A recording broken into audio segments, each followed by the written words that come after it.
So Paul, Navan was always one of my favourite tracks. Yeah, it was a very lucky track for me as well. I suppose the two of us rode a lot for Noel, and he was always very lucky there. The closest race course to him. A lot of winners for him there, and for a lot of other trainers as well. So it was always a lucky track for me. Yeah, it's Navan, that first meeting in November.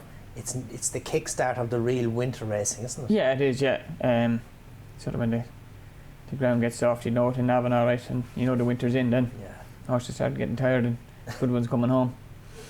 And over the years, you would have ridden some great horses there. What would be the ones that stand out for you? A lot of wins on Limestone Lad there. Aaron Concerto, Meath won.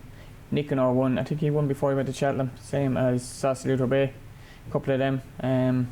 Watson Lake won a lot over fences.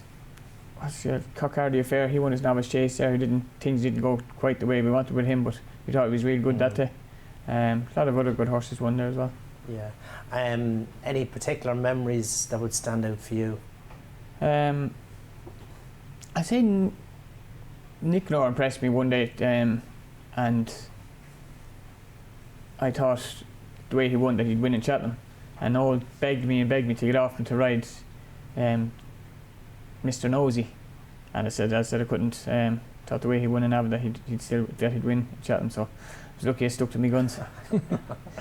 Wasn't the only time Noel got around giving you instructions? No. And Itmatov, when his last big race when he won there, it was sort of a hard time for John O'Mara at the time, so it was great to give him a boost as well. Things like that, like it's always been a good race course, actually, kind of way. Plenty of winners. And the track itself, what did you really enjoy about it, or where did you find it? It used to kind of suit me because I like to come from behind, and you know horse is going to stop near the end. But it's a long straight. You don't want to be committing too early because you're going down the dip, and if you haven't got enough petrol going down the dip, you're not going to have much on the way up it, so you need to save a bit the whole time. And over the years, falls, injuries, how did you at Navan, it was okay. Didn't get too many falls. Well, probably falls, but not too many breaks. I think I escaped probably a couple of collarbones and wrists and things like that, but nothing too major. Yeah. I remember getting knocked out myself. I was only a £5 claimer.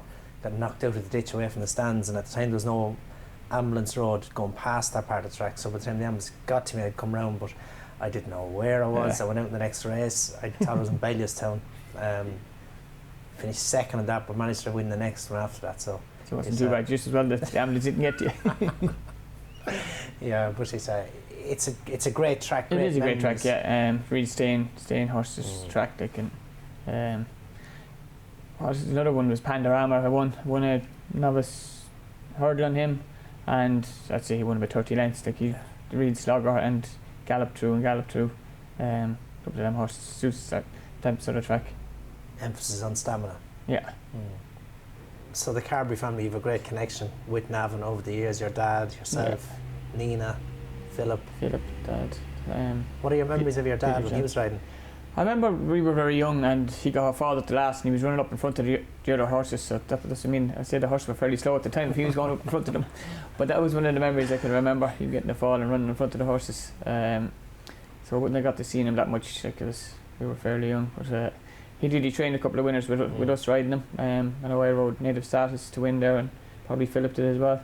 So great connections there with the Carberry family as well. Nice. And Nina rode lots of winners too for Noel. And exactly, lots of bumper winners. Yeah. The Troytown is on the 21st of November. A great race over the years. You went close one year. Close one year on a horse in Knowles. I can't think of the bloody horse's name now, but he finished third, blew up going to the last, and he won the Paddy Power afterwards. John Corr. Yeah, if that's the colours, Moscow Express colours. Yeah, and Concerto. John Corr. His horse, just blew up going to the last. That was the closest I got, third. Yeah. But it was always a great race. Just didn't happen for me. Like. No, Robert Power was training a long time too to win it as well, and he eventually got it last year. Yeah. Cavalry charge down over the first few, and then you get a posse. Cross Appeal, that mean? Cross Appeal. He wasn't a big horse, Cross Appeal? No, a small horse, yeah. He was a good juvenile horse, and you don't usually get them to keep running to that sort of age and win a Paddy Power, but he did. So tough little horse, but good jumper. Well, he wasn't a great jumper at home, but at the track he was good. He's had a frightening at home, but the track he was good. So it's a big day on the 21st of November, Troytown Chase Day, lots of activity, family fun, everything, celebrating 100 years of Navan Racecourse.